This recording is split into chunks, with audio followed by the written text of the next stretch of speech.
Good evening or good morning, depending on when you see this, and welcome back.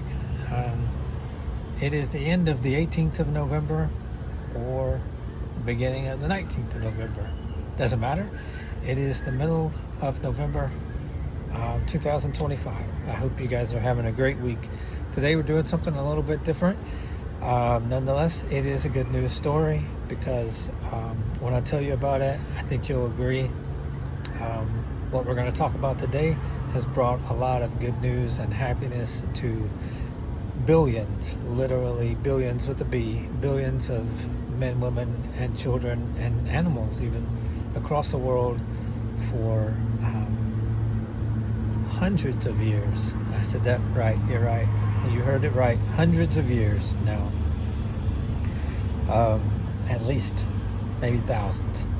Anyway, we're going to talk about it here in a minute, then it'll all make sense to you. Today's good news story is a very good news story, and I'm pretty sure most, if not all of you, will agree with what we're going to talk about. It is way off of the beaten path that we're usually on, but I'm going to read most of it, but not all of it. I'll put a link in the description box if you want to go and see it. There's no video to it. There aren't even any really intriguing photographs to it, but there is an immeasurable amount of stuff online that you can go, if you're so inclined, to do your own research online. But I'm going to tell you some interesting things about it here in just a couple of seconds, and then we'll do some more on this day in history because people seem to be liking that. So we'll get right into it. Today we're going to talk about a very, very happy, good news subject called ice cream. This is the evolution of ice cream, and this is brought to us. I did do some research on other places, but this is by the International Dairy Foods Association, and this is from their website. This is the evolution of ice cream. Ice cream's origins are known to reach back as far back as the 2nd century BC. Although no specific date of origin nor inventor has been undisputably credited with its discovery, I found that out in my own research today, we know that Alexander the Great enjoyed snow and ice flavored with honey and nectar. Biblical references also show that King Solomon was fond of iced drinks during harvesting. During the Roman Empire, Nero Claudius Caesar, AD 54 to 86, frequently sent runners into the mountains for snow, which was then flavored with fruits and juices. Over 1,000 years later, Marco Polo returned to Italy from the Far East with a recipe that closely resembled what is now called sherbet. Historians estimate that this recipe evolved into ice cream sometime in the 16th century. England seems to have discovered ice cream at around the same time, or perhaps even earlier than the Italians. Cream ice, as it was called, appeared regularly at the table of Charles I during the 17th century. France was introduced to a similar frozen dessert in 1553 by the Italian Catherine de' Medici, when she became the wife of Henry I of France. It wasn't until 1660 that ice cream was made available to the general public. What a shame. The Sicilian Procopia introduced a recipe blending milk, cream, butter, and eggs at Café Procope, the first cafe in Paris. And now something different. Ice cream for America. The first official account of ice cream in the New World comes from a letter written in 1744 by a guest of Maryland Governor William Bladen. The first advertisement for ice cream in this country appeared in the New York Gazette on May 12, 1777, when confectioner Philip Lindsay announced that ice cream was available almost every day. Records kept by a Chatham Street, New York merchant show that President George Washington spent approximately $200 for ice cream during the summer of 1790. George Washington, the old guy, loved ice cream, I guess. Inventory records of Mount Vernon, taken after Washington's death, revealed 2 pewter ice cream pots. President Thomas Jefferson was said to have a favorite 18-step recipe for ice cream delicacy that resembled a modern-day baked Alaska. And then there's a link here in the article, if you go to it, for President Jefferson's vanilla ice cream recipe. Wow, so if you want to learn how former President Jefferson's 18-step ice cream recipe for vanilla ice cream, you can go there and find it.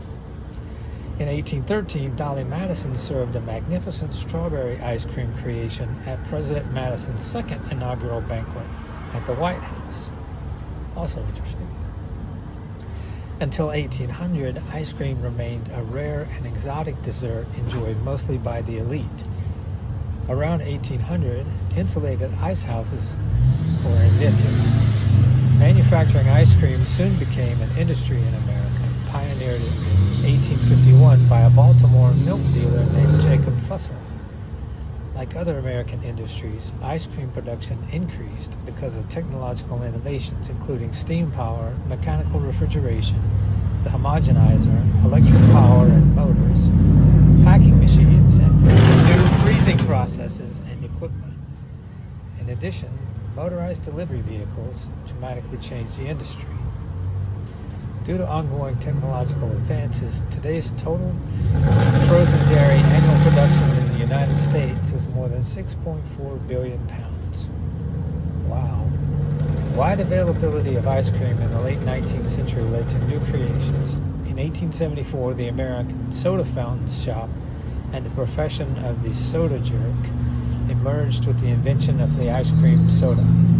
In response to religious criticism for eating sinfully rich ice cream sodas on Sundays, ice cream merchants left out the carbonated water and invented the ice cream sundae in the late 1890s.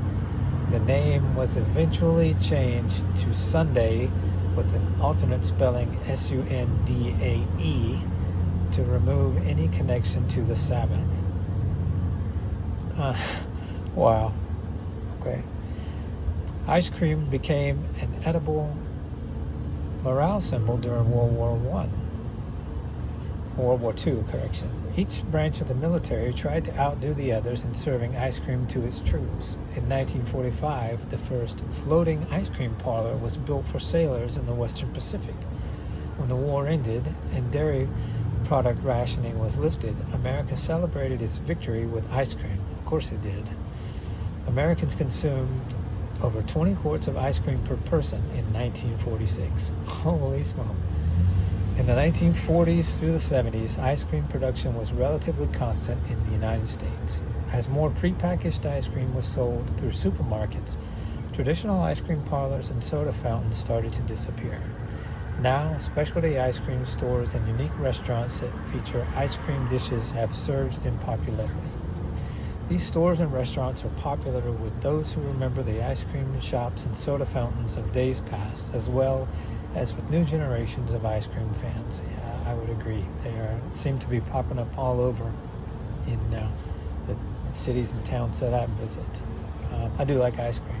I don't eat that much of it, but it is very good, and I think you probably enjoy it too. I hope you do.